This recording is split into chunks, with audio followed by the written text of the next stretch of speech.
m'avez sans doute, pour ceux d'entre vous qui m'ont déjà entendu en parler, entendu citer l'acceptation de la théorie de Wegener de la dérive des continents. Hein, vous savez que Wegener a publié son papier en allemand en 1913. À cause de la Première Guerre mondiale, il n'est paru en anglais, je crois, qu'à partir de 18, et il a commencé à être lu et commenté. Si vous fabriquez un GIEC de la tectonique des plaques et que vous prenez ce que vous estimez à un moment donné être les 500 meilleurs géologues du monde, les plus honnêtes, les plus travailleurs, tout ce que vous voulez, il n'y a pas besoin de faire appel à des qualités morales négatives. Vous faites un test en 1920, vous n'en avez pas 5% qui acceptent la théorie de Wegener. 1930, il n'y en a toujours pas plus de 5%. Année 30, un physicien éminent, qui par ailleurs a fait des travaux remarquables, démontre que le mécanisme de Wegener ne marche pas.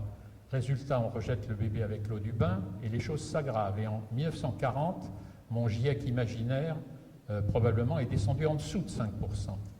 Et puis, c'est la Seconde Guerre mondiale. Et la défense contre les sous-marins entraîne le développement de deux instruments géophysiques fondamentaux, le sonar, inventé par Perrin, et le magnétomètre.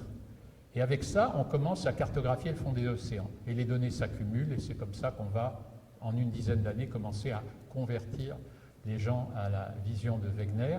Vous recommencez en 1950, vous êtes peut-être à 10%. En 1960, vous êtes peut-être à 20%.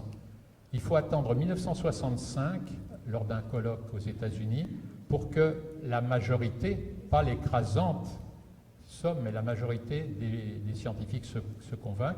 Et pour atteindre le genre de seuil de 90% dont on entend parfois parler, à mon avis, il faut attendre 1970. Donc de 1913 à 1970, la plupart de tous les géologues honnêtes, intelligents et travailleurs du monde se trompaient. Donc je voudrais dire que c'est souvent comme ça que ça se passe en science. Ce n'est pas anormal. C'est vrai pour l'atome, c'est vrai pour la relativité générale, c'est vrai pour beaucoup d'autres théories. Donc je préfère ne pas faire appel aux mauvaises qualités morales des opposants, mais simplement au fait que, comme l'a dit Planck, c'est très difficile de se convertir à des idées nouvelles qu'on n'avait pas dans sa jeunesse. Et je crois qu'il ajoutait, il faut attendre que ceux qui n'y croient pas meurent. Alors il faudra voir qui meurt en premier.